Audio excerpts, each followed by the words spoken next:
I'm Ben Fry, Managing Director of Expert Thinking. And I'm Emma Pegler, Customer Success Manager of Expert Thinking. And we thought it would be really good if we were to take a leaf out of the delivery team's book. They're currently videoing a whole bunch of code bites, and they're really getting into videoing. We thought we'd take a leaf out of their book and do some videos of our own. So I wanted to sit down with Emma to ask her some questions. She's been with us now A year and a few months. Right, she's November. over a year, and she's been instrumental. But she was new to the world of cloud computing when she first joined.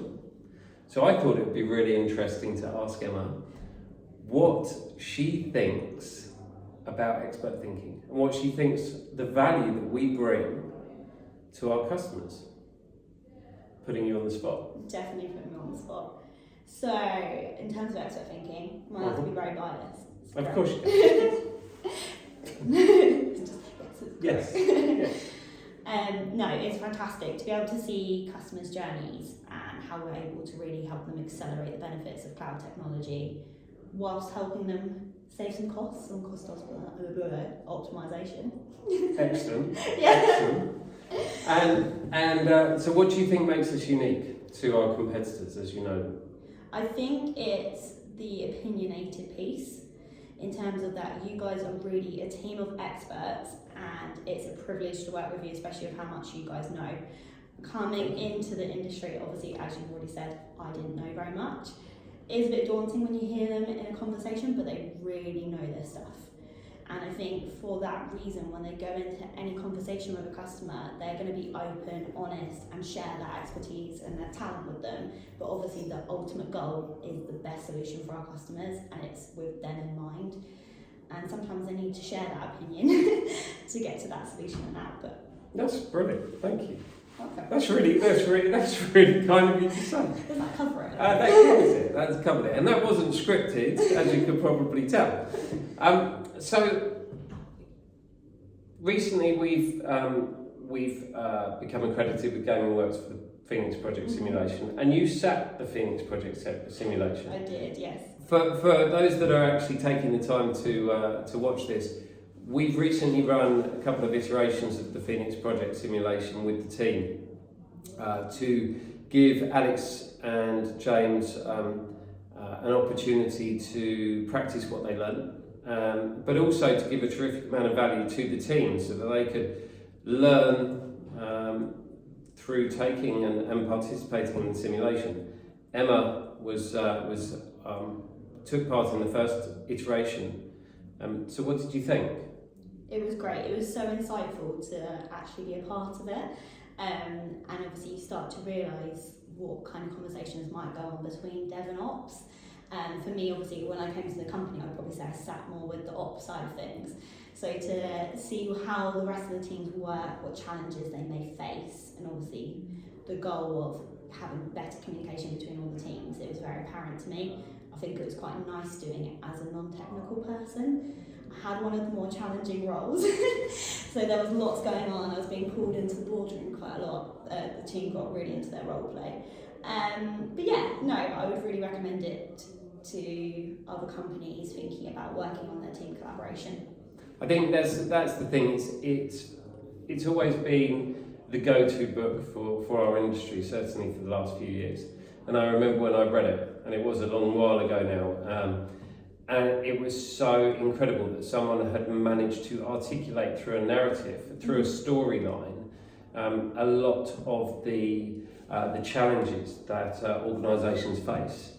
And one thing that really stuck out to me and still sticks out to me, and it's something that I talk a lot about, is that all work is work. So all change, whether it's creating, whether it's new development or whether it's fixing, is all work, and therefore it needs to be allowed for on the backlog, and it needs to be factored into people's workloads, and it will impact velocity and the amount of the volume of work that they create. And it's just, there were several moments reading that book where the penny dropped, and it was just the way it was clearly articulated in the book through story. It was brilliant, absolutely brilliant. Yeah, absolutely. You can see where the silos happen. So even you think of our team and how we're more sales focused and work in that area.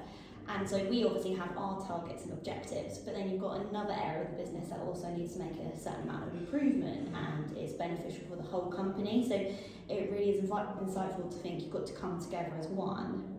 So obviously the main outcome is getting a better success rate for the business.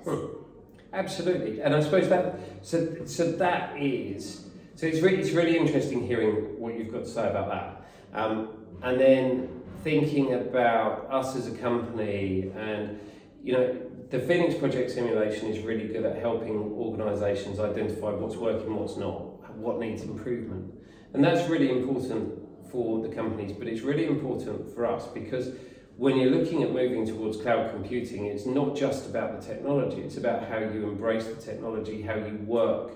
And often it's about how you fully embrace the cloud paradigm, moving away from traditional always-on compute to cloud on-demand compute, using automation, reducing persistence of environments. That actually is where the terrific benefit comes from. And what the Phoenix Project demonstrates is a lot to do with that. It's the underpinning culture, ways of working, organisational ethics and direction that are really key to enabling a company to successfully operate and take full advantage of cloud technology. Which actually leads me to another point, which is how would you? I'm trying to think of the right way to phrase this question. So we deliver cloud data, cloud application and data platforms. Okay, that's what our work is. What would you say is the things that you've learned going full cycle through the initial conversation all the way through to the technical discovery, through the design and then the build phase? What would you say are the standout things that you've learned or that you really now give serious consideration to when you're thinking when you're talking to customers? So I would say the wraparounds that go around the services that we can offer.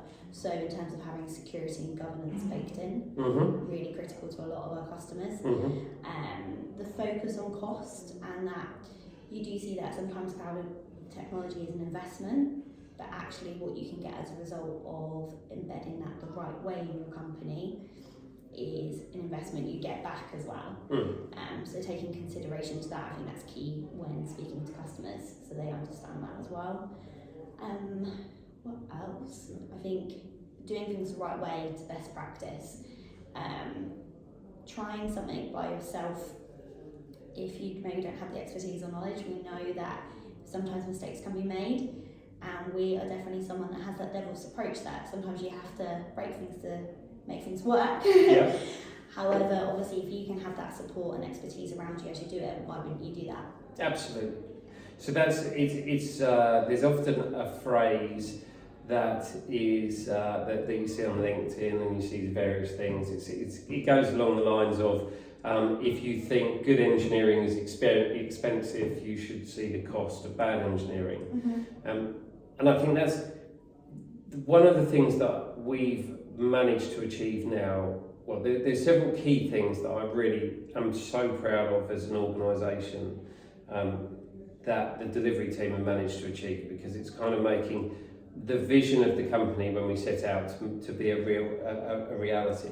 One is the accelerators, to be able to get to what I class as the Me Too level. Yeah.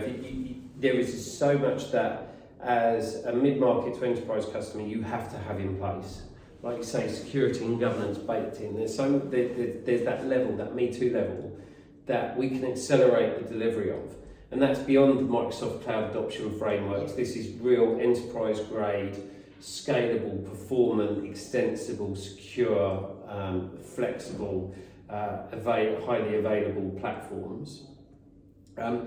Because we've accelerated that delivery of the Me Too using the technology that we truly believe in, a lot of cloud automation, obviously with Central and Terraform, it's then that we're able to focus the majority of our effort on the differentiation, which is actually what makes the difference between one customer and another.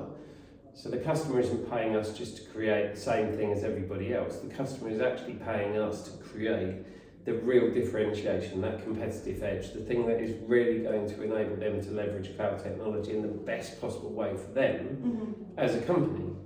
I think that really sticks out as something that we've really achieved quite recently in terms of being able to really focus on that differentiation. Yeah, and another key thing is actually our dual delivery approach, where you think we go in and our ultimate goal is to upskill the team that we work alongside to be able to continue with this when we leave. Yes. And I think that's really critical as well, because we build those excellent relationships and then they feel fully capable to be able to manage the solution that we put in place for them. Absolutely. Here you go, goodbye situation. Well, one of the core principles was always to enable, not own. I'd come from some large professional services, system integrator type organisations, and it was always their whole goal was to be as sticky as possible so they become incumbent, and therefore they're just getting paid a terrific amount of money for doing things that internal teams should be owning and taking forward. So one of the core principles of this business was to enable, not own. And that's a great segue into, you would have thought this was scripted, that's a great segue. That's a great segue to Expert Thinking Labs, which is another step led by the delivery team. Alex, primarily, a lot of input from the rest of the team, but to create a fully immersive 5 days of using Azure or AWS in the right way. We're not talking about the exams that people sit and the accreditation and certifications that they get from the vendors. This is full immersion in doing it, I suppose, the expert thinking way, but that way in and of itself is baked in best practice, industry standards, making sure that we are able to the point you just made, leave customer teams fully up to speed and being able to run with what we've delivered. Yeah, I actually saw it firsthand last week when it was going on.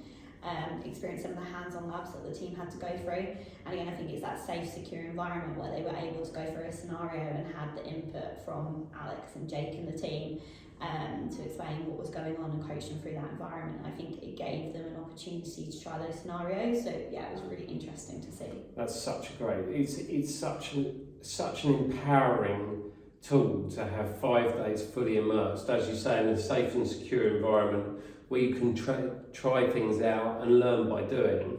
And that's really how it gets set into the mind once you've done it repeatedly. And that then helps the companies that we work with to deliver the platforms.